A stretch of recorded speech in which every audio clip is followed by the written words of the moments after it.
Bonjour tout le monde, Sylvain Raymond pour RPM. J'ai pour un court moment à l'essai le Polestar 3. C'est le second véhicule de la marque électrique qui appartient à Volvo. Le Polestar 3, il rivalise avec des VUS intermédiaires de luxe, électriques bien entendu, notamment le BMW iX et le Audi Q8 e-tron. Ce qui le distingue par rapport à la Polestar 2, bien entendu, c'est un VUS, donc plus imposant. Il emprunte la même plateforme que le Volvo EX90. Il sera donc assemblé aux États-Unis.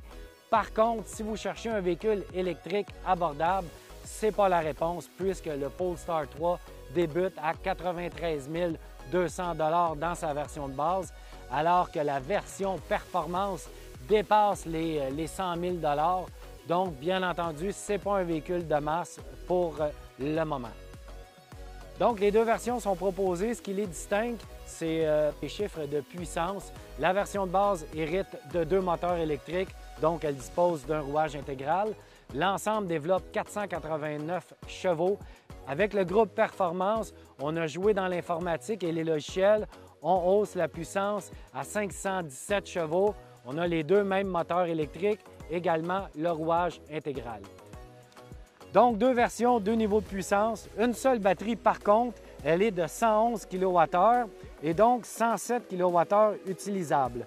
Dans le cas de la version Performance, qui est plus puissante, on obtient une autonomie annoncée de 449 km. Dans le cas de la version de base, avec sa puissance moindre et quelques modifications, elle dispose d'une autonomie rehaussée à 506 km, soit 57 km de plus que la version de performance. Le Polestar 3, c'est surtout une question de design.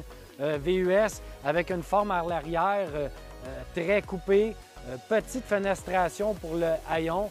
C'est clairement un point fort, son design. Dans le cas qui nous occupe, la version performance a des jantes de 21 et même de 22 pouces qui sont disponibles. Sinon, la version de base arrive avec des jantes de 20 pouces. À l'intérieur, c'est très épuré. C'est la mode scandinave. Donc, tout est simple. Tout passe par le contrôle d'un seul écran tactile qui permet de contrôler tous les éléments, toutes les fonctions du véhicule, incluant le coffre à gants. Certains apprécieront. Par contre, moi, je trouve que ça fonctionne bien avec la Polestar 2. Dans le cas d'un VUS haut de gamme vendu à près de 100 000, j'ai l'impression qu'il m'en manque un peu. Je n'ai pas l'effet de luxe, l'effet technologique et l'opulence qu'on retrouve dans d'autres véhicules de luxe, surtout du côté des Allemands. Je vous l'ai mentionné, c'est un court essai. Bien entendu, chez RPM, on va suivre le véhicule. On va même le mettre à l'essai dans le cadre de l'émission. Suivez nos réseaux sociaux, notre site web et également l'émission pour tout apprendre sur le Polestar 3. Je vous laisse sur quelques images qui vont vous montrer un peu les capacités hors route du véhicule.